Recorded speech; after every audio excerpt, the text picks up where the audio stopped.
only build what your users need, but also make sure to involve the right stakeholders from the beginning. If I'm, for example, now implementing a content management system, it would be very stupid not to consult the content managers, the copywriters, because ultimately they will need to use that product. And I think it's really key to be building for end users and to take the right stakeholders on board. And since there is so much possibilities and so many roads to go, I would also say to really only fix the problems that you have and not fix problems you don't have. Welcome to the E-Commerce Toolbox Expert Perspectives, a podcast by Noibu, where we explore the elite strategies and cutting-edge insights with our expert guests. Get ready to propel your e-commerce business to the next level.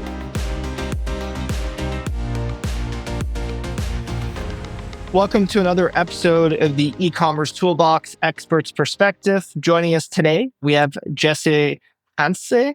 So he heads up e-commerce at Paula's Choice. So welcome, Jesse, to the show. Thank you. Thanks for having me. Awesome.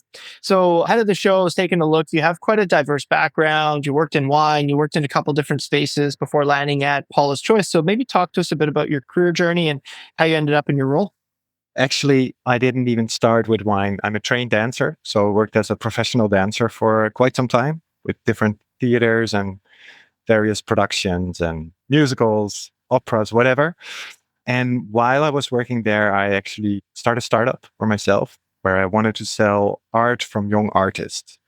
I saw a lot of talent around me, but young artists really had difficulties landing a spot at a gallery, which you need to sell your art. And I saw that e-com was coming up. So it's like, why not selling art online? And that was basically my first connection to e-commerce. I failed with that startup, but sometimes you need failure to understand what you need to learn. And that's basically when I went to Berlin, started working at a company, Wine in Black, who is a e-com first or DTC first wine store. And from there, I really mostly got interested in product management and the actual development of a tech product, not developing myself, but really connecting business to the IT side. And that's also what brought me to Paula's Choice, ultimately. The role really attracted me there because it was very much a 50-50 combination of being product owner of the tech product, the shops, and at the same time, leading the business. So having your internal team, P&L responsibility, and really running the business. So that for me was a reason to go to Paula's Choice. That's cool. And was there a specific opening when you're kind of going over where you saw maybe they were looking at changing up some architecture or looking at making some more kind of technology investments? Curious to learn a bit more about that. When I joined Paula's Choice, they were very much growing. What interested me mostly is that they were one of the first DTC brands. And I would say they are still one of the biggest DTC first skincare brands. And the reason for it, I find always very interesting, is that at Paula's Choice, content and education is really at the heart of the brand. So the brand really wants to control that narrative. And in order to do so, having your own platform, having your own sales channels really helps you to embed education within your product offering. That's really interesting. Maybe talk to us a bit about how, since you've joined, you guys have gone down the path of re-architecting the website, doing some migrations, maybe even introducing some elements of composability. Maybe talk us through your thought process. I think we have a good understanding of kind of your background, but maybe talk to us a bit more about your thought process of how you're able to kind of bring some of your expertise in. So with growth, you will always have pains. Growth pains, and sometimes pains that really force you to make drastic decisions in your architecture, in the way your business is set up. For example, expanding to different countries requires a whole different approach. When you go from one country to two countries, you might get away with it just adding one more merchandiser or one more developer. But if you go into 10 new countries, you really need to redefine the way processes work and the way the architecture basically serves the business needs. And what I always really like to say is start where it hurts. So only solve those issues that you really have. For example, when we expanded to multiple countries, multiple languages, we were working with Salesforce Commerce Cloud and are still working with Salesforce Commerce Cloud, but all our content was also within the ecom platform in HTML, typically in multiple different modules within the backend of Salesforce, which required actually someone to have coding knowledge to be able to adjust content or to localize content. And that would mean if we would translate a shop and open a new country, I would need someone to be working full time for 3 months on just exporting, importing the content. That would not even be the translation of it, but really just getting the content ready for translation and bringing back that translated content. Obviously not scalable. So then we decided to implement a translation management system that could do all of that for us and basically automate the whole translation management while still having native copywriters and native translators working in that system. And I think it's always key to look at what your real problems are before you start even moving down the way of composability or making architectural changes. For me, it's really to start where it hurts, where the pain is.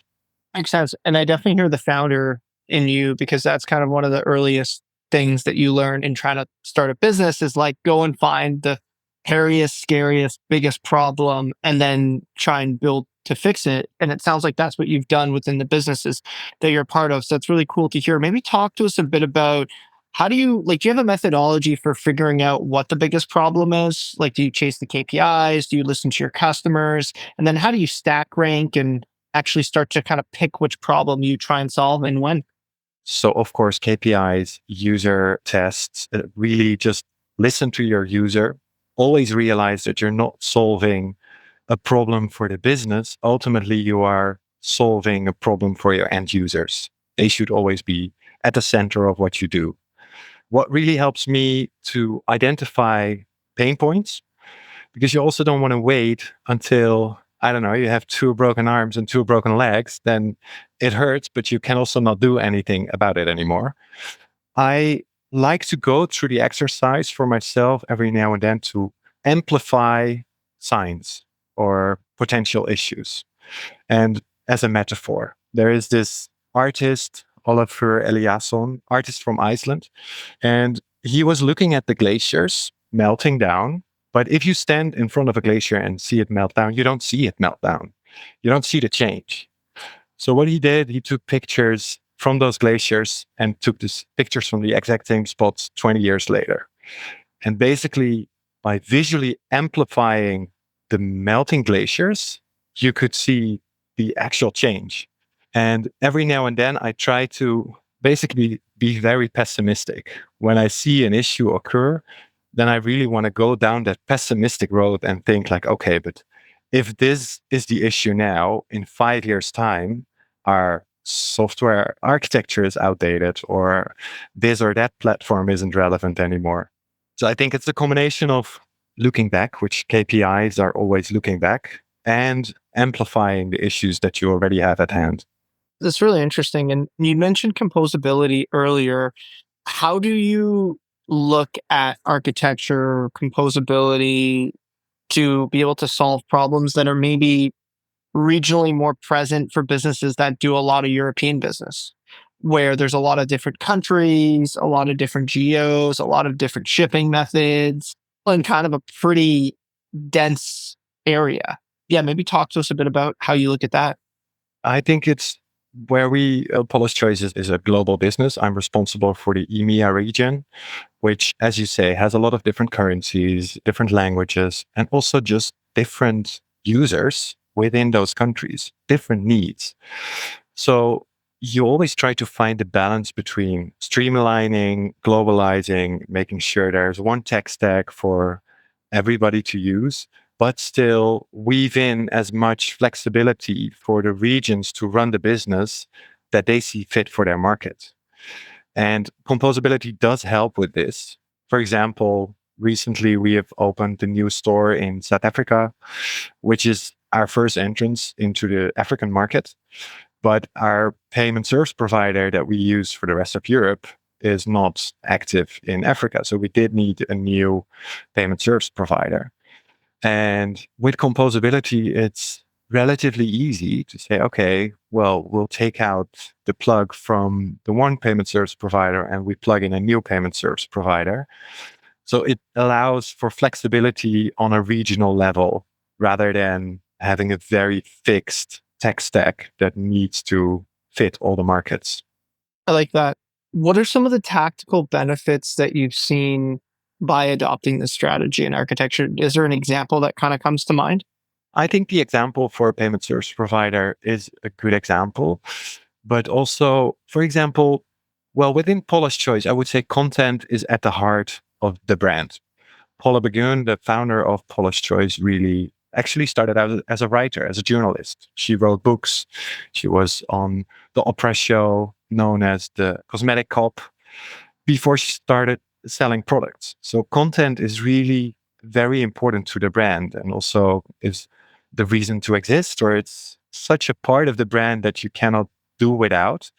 And then I would say the structure we had where content lived in a platform that was basically designed for merchandising and for selling products just didn't allow for flexibility and freedom that our content editors, that our skincare experts need.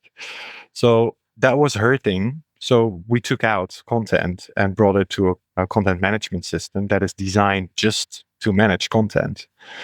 And I think there is the power of composability. Also, it's been such a buzzword, composable, whereas I think almost every business, big or small, is composable in a way.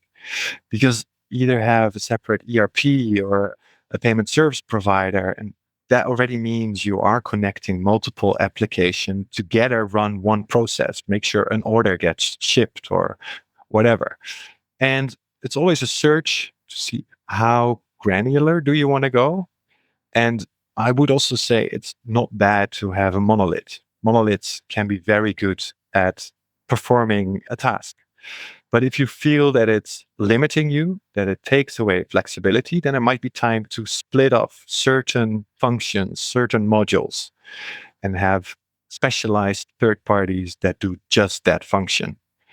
And even one step further, there is sometimes business needs that you can only build as your business because it's such a part. As an example, with Paula's Choice, we have our ingredient dictionary, which is a dictionary where we listed 26,000 skincare ingredients, which are rated, described by professionals.